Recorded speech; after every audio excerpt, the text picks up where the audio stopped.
अपने बच्चे को प्रभु के हाथों में देना क्यों दिया जाता? सबसे बड़ी बात है, लोग डेडिकेशन का मतलब नहीं जानते हैं। डेडिकेशन का मतलब होता है एक तरीके से परमेश्वर के हाथों में अपने संतान को देना, क्योंकि परमेश्वर की ओर से ही मिलता है। गर्भ का फल परमेश्वर की ओर से ही मिलता है। मनुष्य चाहे कितना भी जोर लगा ले, जब तक ऊपर वाला संतान नहीं देगा नहीं हो सकता।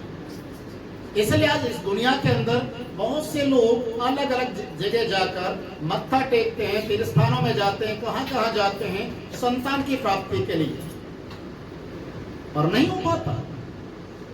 पर परमेश्वर चाहता है कि जब उसके सामने हम आए पूरे नम्रताई के साथ, पूरी सच्चाई के साथ, और प्रभु में इस तरीके से आगे बढ़ जाए कि परमेश्वर हमें उस आशीर्वाद को दे जो परमेश्वर की ओर से ठहराया गया है।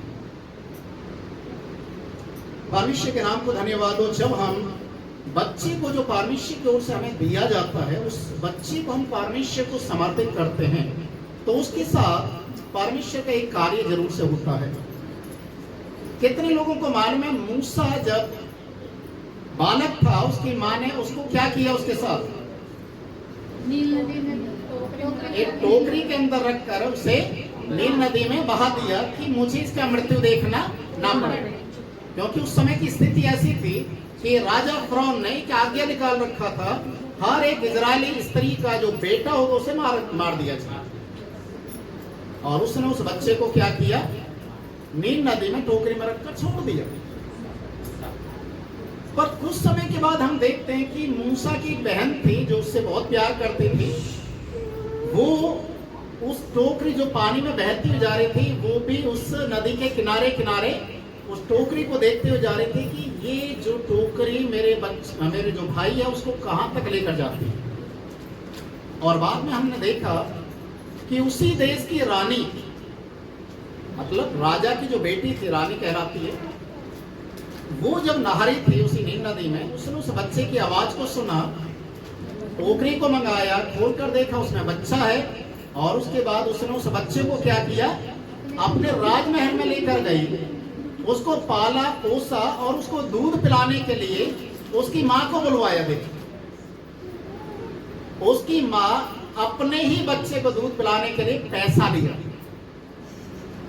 लिया, मालूम है। तो जब परमेश्वर आपको संतान देता है और आप परमेश्वर को समर्पित करते हैं, तो परमेश्वर उस बच्चे को पालने के लिए स्वर्ग से आपकी जरूरतों को पूरा करेगा।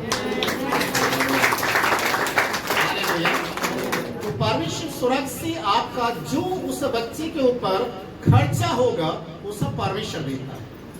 और ये ठीक मूसा के जैसे मूसा के साथ हुआ, वैसे ही परमेश्वर हर एक बच्चे के साथ और उसके माता पिता के लिए करता है। कभी कभी एक शब्द आता है सुनने में, जिसने मुंह दिया है वो उसको खाने के लिए, चुग्गा उसके मुंह के अंदर जाने के लिए उसका भी इंतजाम वही करेगा। हालेलुया।